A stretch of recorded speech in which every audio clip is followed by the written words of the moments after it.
All of the love you have ever felt for anyone or anything,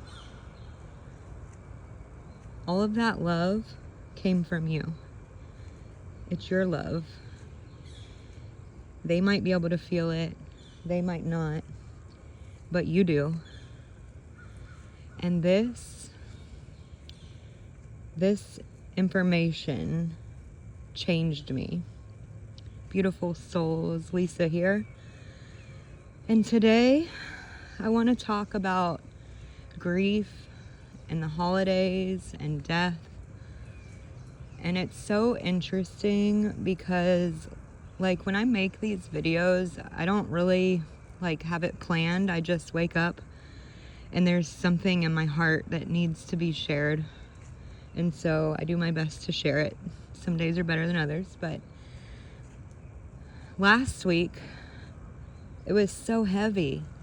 Live and let die, learning to let go. And I was just like, wow, I get it. These are important topics, Many people don't like to discuss them, but they're so important because it's definitely part of our journey here.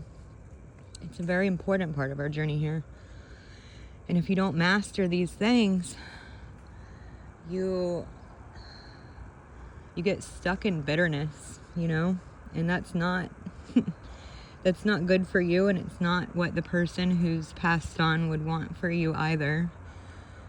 So it all made sense over the weekend why these messages were coming through. I started grieving during the holidays and every other day. 5 years ago, I lost my mom. And it wasn't planned. We didn't know it was coming. It was a complete surprise, very, very fast.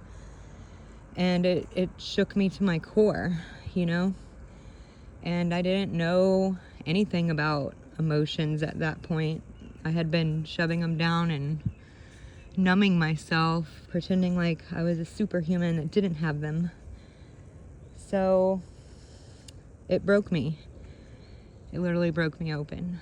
And I tried to numb it and drink it away, and that wound me up with, a broken ankle, a broken thumb, and a DUI. So that was not working out. Going to therapy and learning about the cycle of grief was helpful. But it's actually living it, that gets you through it. You have to go through it. You can't go over it, under it. It's through. And this weekend, we lost our neighbor, who had been our neighbor for the last 20 years. She watched all of my kids come home from the hospital, and she was just the sweetest. And I've been so blessed with neighbors. My first 20 years, I had these incredible neighbors growing up, and they both passed many years ago. And then I moved to where I am now, and I've had this incredible neighbor. And it's just it's so double-edged, because you want incredible neighbors, but eventually things end, whether they move away or they die or you die or whatever. The amount of love and joy is then met with sorrow, and it's equal and opposite.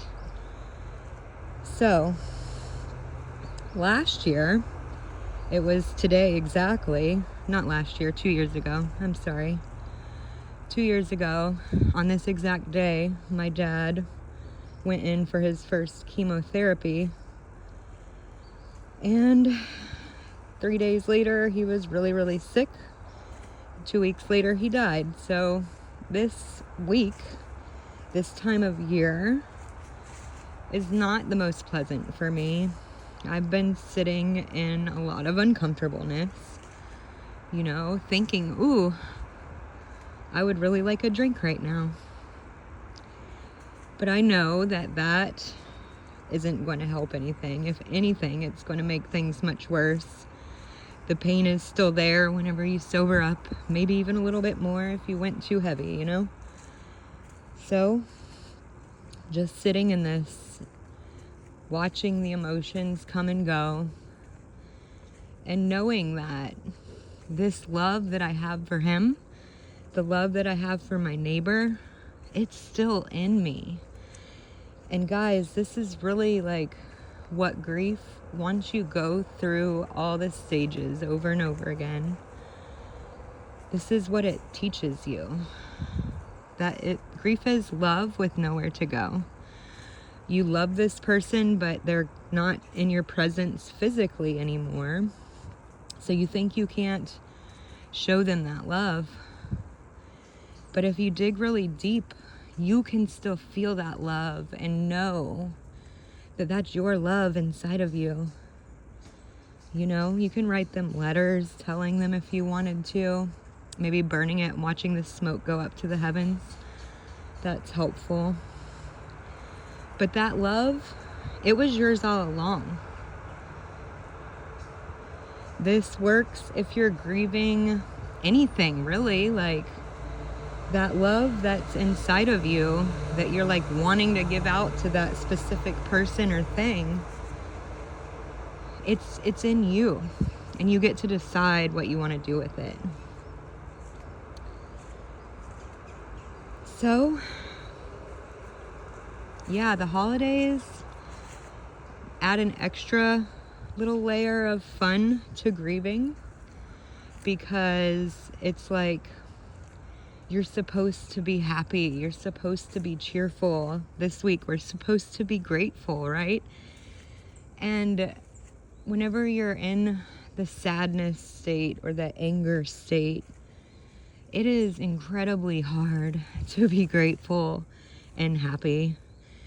It adds an extra layer of fun if you have kids, because then you feel guilty for not being the happy, grateful, holiday cheer person. And I just want to say it's okay. It's okay to not be grateful. It's okay to be angry. It's okay to be sad. I'm like borderline crying right now as I talk about this, and that's okay too. Wherever you're at, it's fine. Do not pressure yourself to be something that you're not. Maybe you can explain to the people around you what you're feeling. Maybe you can tell them you just need space and time, or just be you. Either way. But the forcing of yourself to be happy and cheerful, it kind of makes it a little bit worse, in my opinion. And that's why the holidays are so hard. Not only are you missing that person, who probably had some role in your holiday, but it's like you have to be something that you're not. You can't just sit in a dark room and feel what you're feeling. And that's part of this process, is feeling all of that. You can try and numb it. You can try and ignore it. You can try and drown it out. It's going to keep coming back and getting stronger. So learning to sit with that sadness. The sadness is just because you can't see them anymore. But that sadness, it wouldn't be there if you hadn't loved them. So it's like it's all tied together, super positive, super negative, charged emotion. But it's all tied to love. If you didn't love them, you would not be feeling this way.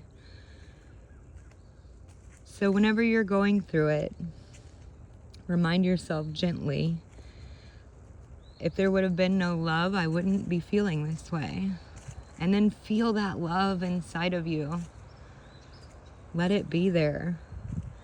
To me, what the love feels like going through my body is like warm honey all throughout.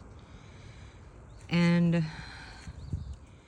The grief kind of blocks it because my chest feels like hardened right now.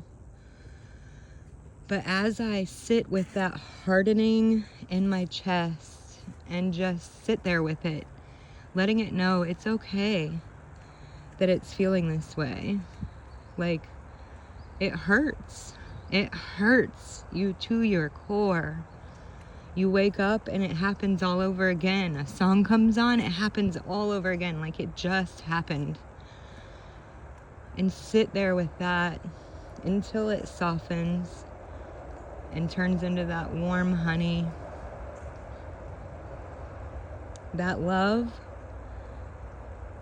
any love that you feel inside of your body was generated from you.